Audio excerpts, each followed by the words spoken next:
All right, welcome back for game two. Our opponent's probably going to be on the play again here. Hopefully we will draw a real hand. And when my opponent is ready to do that, I will be back. All right, we are back and kept this hand. This hand looks sweet. We got a Kraken hatchling. We need one more land and then we're online, preferably plains. Not going to mulligan. Let's see what he does.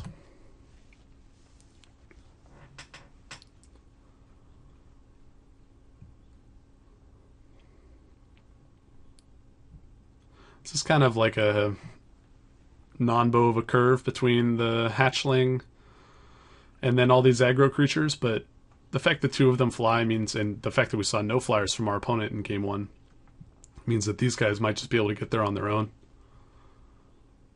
He does not have the duty-bound dead. That's good for us. I think what I really want to rip, well, I want to rip a land, but I would take an Haven Squire and then a land. That would be awesome. Just get in there with Kraken hatchling on turn 2. Seems so strong. Alright, he's drawn 2 cards, and there's the land we wanted. I wonder if I should have led with plains, hoping that I'd get there for that on turn 2. That might have just been greedy. But I guess, considering he didn't play anything on turn 1, yeah, I should have done that, because then I would have had the option of playing this just on turn 2 if I didn't draw the second plains. Yeah, that was a play mistake you just witnessed there. I'm not going to F6 right now. I want him to think that maybe we have an Essence Scatter or a Negate, even though he didn't see it. Yeah, you can have a Servant of Neferox.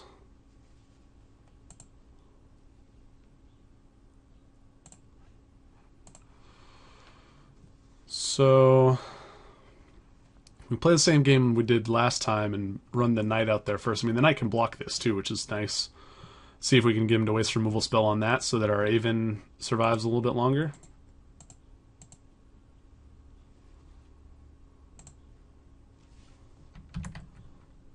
And run the Aven out there next turn.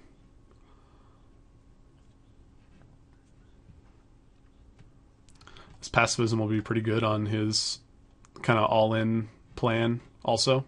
Taking out his one best attacker, whether it be a Shade or something else. The white deck in general is pretty good against Exalted, what with all the soldier token making guys and effects like pacifism. Like Exalted's pretty good as a mechanic, like it's definitely a powerful ability, but there are ways you can kind of take it out of commission. Let's see if he has the Shade on turn 4.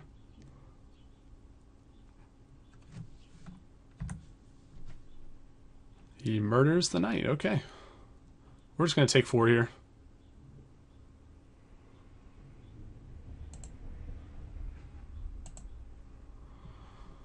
And let's see. Yeah, I don't think there's any reason not just to run the Aven out and get in for 1 with the soldier.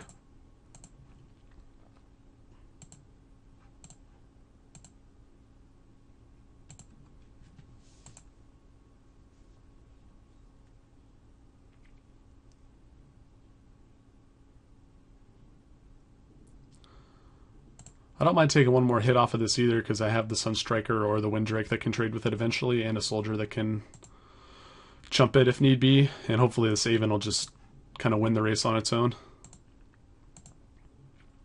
Going to 12 is kind of scary, but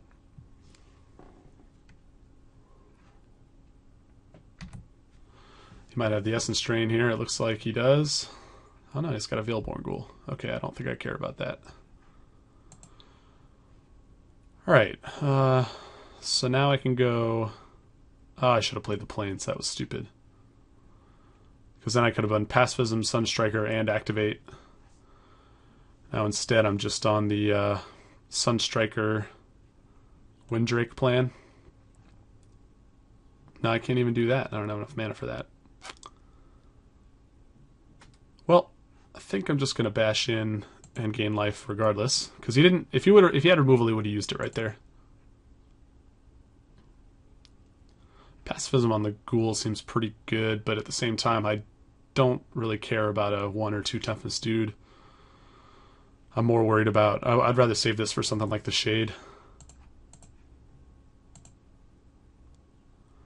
So I'm back up to 15. Yeah, I think I should probably just play the Drake and use up all my mana. Right? Well, I'd rather trade with the Sunstriker than with the Drake, so we'll run that out there and represent a counterspell or something.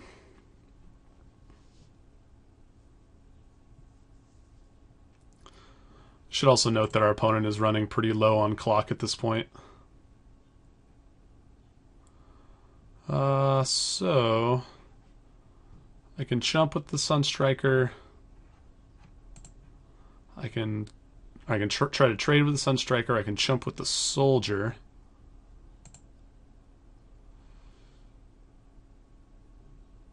Five put me to 10. Yeah, I think I'll just offer the trade. Because again, if he gets it back and spends his whole turn recasting it, I think I'm okay with that.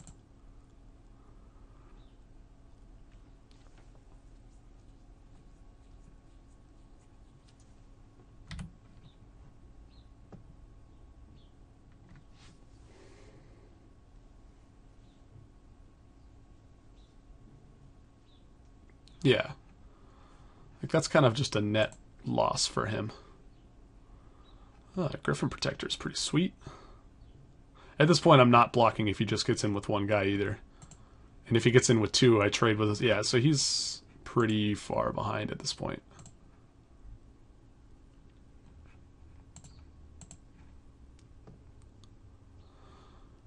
Yep. Play the Protector. Represent and unsummon. We're done.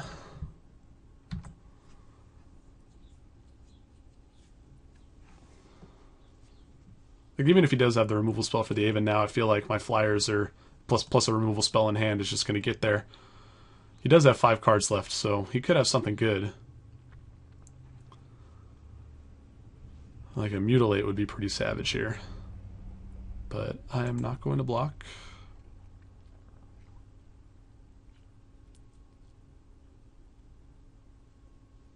Like it's possible I should even be sandbagging my Windrake next turn, as opposed to just pumping this guy up.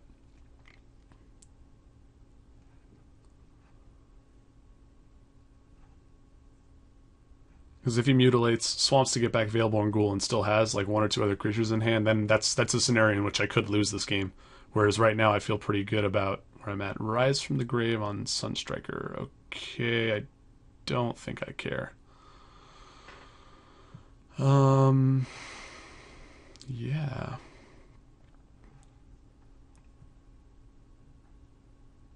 So playing Rise from the Grave makes me think that he doesn't have Mutilate, at least not in hand. Like he might have it in his deck, but otherwise I think he would have saved that. He would have just mutilated right there. So with that said, I think I can play the Windrake here pretty safely.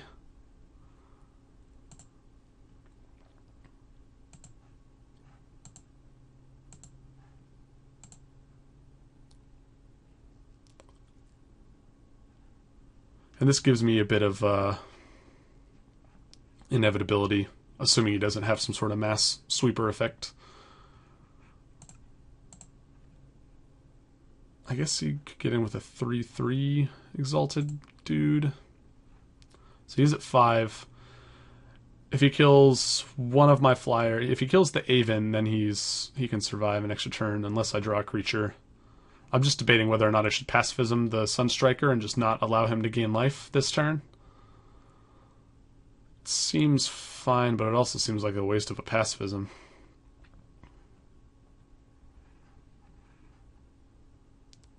Yeah, I think I'd rather just go for the win right now.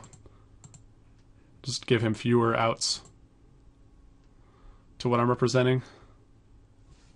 Yep, alright, that does it. We will see you for round 2.